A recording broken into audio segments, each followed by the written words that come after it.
Hey there, welcome back to the shop. Well, just give you a little update here of what's been going on. In the last few days since the last update, what we've done, and the reason why there hasn't been an update and we haven't done much, is because of the cold weather. It was severely cold for, roughly 20 days, and now it's warmed up a bit, but it's raising particular havoc with my back, this cold, damp weather that we've been having. But it's better than it was. Well, what you might notice here is, since the last time you were here, we mounted this rear brake caliper in the place it's going to live. This is going to get removed. That right there, that is the original brake activation rod that was with the drum brake. And then we built, well, I should say rebuilt, this bar right here. This is the the stabilizer bar for the rear brake, so it doesn't just flip up and around the top of the swing arm and collide with the rear shock. So that's what we've been doing. We've got all the spacers adjusted correctly and manufactured so that they'll so that the wheel's in the correct position for this swing arm. Everything's coming together, slow but sure because of the cold, but I'm not going to spend a bunch of money to keep the shop warm so I can work out here. I've got other things I can do too. And we're going to have to modify this side stand here eventually so that it works properly with the new setup. But all in all, this side here is pretty much fabricated and done. Now what we're doing here in this side, this is the rear brake master cylinder, and we fabricated a bracket for here, right there. That bracket is attached to the rear brake lever, and then this is going to be attached to this rod here so that it will activate on the, when you push down on the brake lever like that, it's going to push the plunger in the master cylinder up. So what we're going to do, we fabricated a plate to mount the master cylinder to, and now we're going to modify the plate so that it actually fits the swing arm correctly to get everything in alignment and go from there.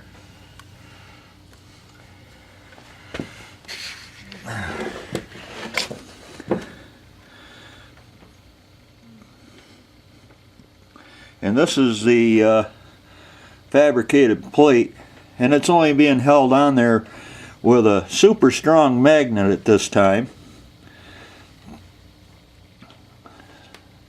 So what we're going to do is we're going to take that plate off from there, and we're going to mold this. Oh, if I can get it to focus. Yeah, oh, there we go. We're getting there, slow but sure. We're going to get this right, take this right angle out of here and make it conform to the radius of the tube, or I should say the circumference of the tube, so we can get it to hang at the right angulation and make the connections. So I'm going to put you on hold here for a second, and we're going to get busy with that.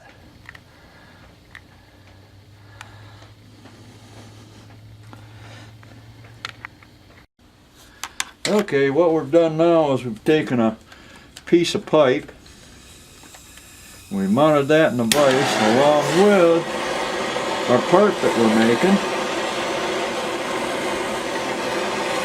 Then we're going to heat that up.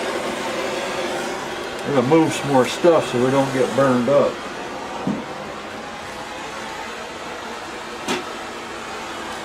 There we go.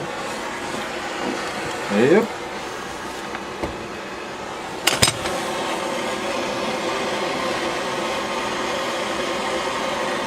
And we'll go get a little bit of heat. And then we're gonna tappy tap it around that radius. Give it a little bit of tender love.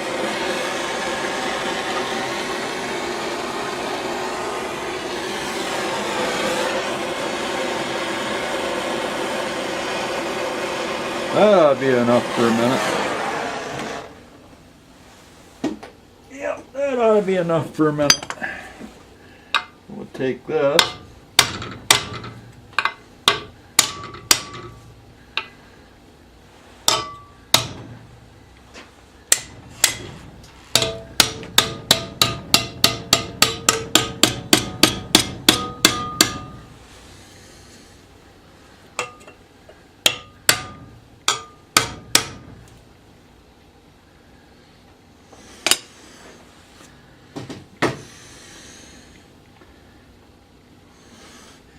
Well,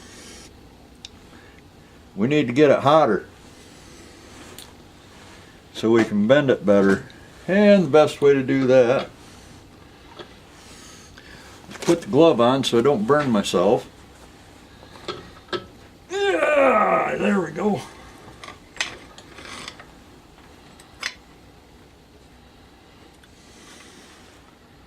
So I got the back part. Fits pretty good, but I still got too much of a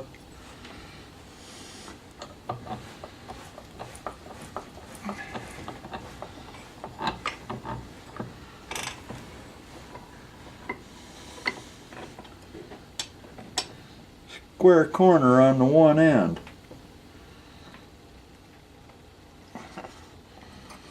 So what we'll do is we'll clamp it like that and try heating it.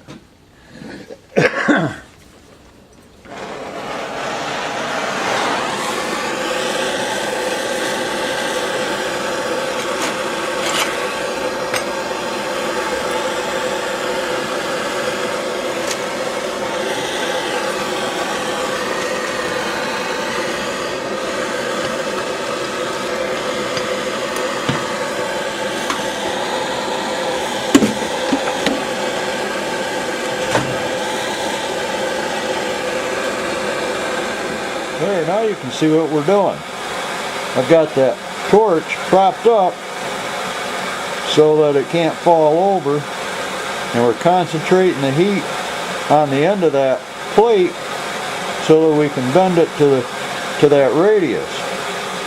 It's going to be just fine.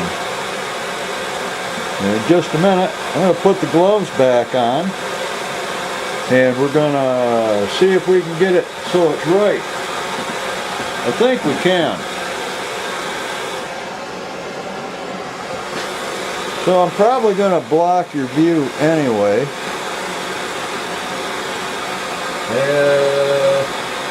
We're going to find out.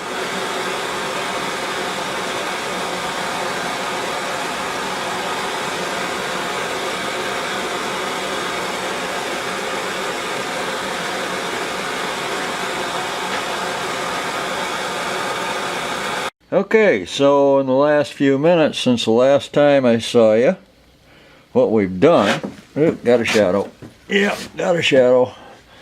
Yeah, sometimes lighting's not real good, but here we go. That brake master is now mounted, welded in place, or at least the mounting plate is. And you can see you got a pretty good weld there. And what else we did was we went down here and we finished fabric-cobbling the brake linkage. So now we can actually activate our master cylinder. Whoop, whoop, whoop, there you are. A union right there, a jam nut. This is still fully adjustable. Get plenty of movement on that plunger. I'll show you. See that? That's nearly perfect. So we're onward and upward to better things. And what we're going to do, we ground all the welds on this bracket that we made. There you are. Yeah, there you are. And got it mounted. And that's ready to go. Now we got to figure out what we're going to do with this foot pedal. That looks kind of cheesy. Yep, that's looking pretty cheesy where it slid down the road once. I think we'll pull that arm off from there and see if we can't fabricable some kind of a new pedal, or at least a cover on it. You can see where it's dragged down the road. And that goes along with the damage that's up here on this pipe. You might be able to see it. Then again, you might not. Yeah, let's just try this. That might help. Turn a little more light on the subject. Yeah, that helps a little bit. But the bike has been down. Somebody laid it down over the years. But we'll figure this out. Maybe we'll just make a new steel plate for it. We'll see. Otherwise, this bike, started out with a lot of potential, and we're just adding more potential to it. So we're getting there, one step at a time. Well, that pretty much shows you the steps in fabricabling, engineering, the back end of a CX500 to run hardware off a GL1100. Takes a little bit. Yeah, right now I got about 26 hours into all this work, and from here it's pretty much going to be downhill. Get her done. That's what we're doing. Just going to get her done. Give you another quick overview here of what's been going on. Yeah, pretty much all of everything's going to be pretty well hidden and looking almost like factory when it's all powder coated. Owner of this bike wants the frame taken right apart and sent over to the powder coat shop. So that's what we're going to do. And in the meantime, we'll be fitting a new front end on it and giving the engine a good blackout. So for now, here we go. So for now, you can see everything. Got the inner fender done. That fits in there just like it was made for it. Used the original one and modified it just a wee bit. Got the caliper mounted, the bearings in. We're pretty much good to go. So for now, stay tuned. Well, there'll be more. Yeah, it's getting there. There will be more video. Hey, do me a favor when you watch these videos. Hit the like and subscribe button, because you never know what might appear on that YouTube page next. Look at the jungle. It looks like a spaghetti factory. That's a piece of cake. Bye.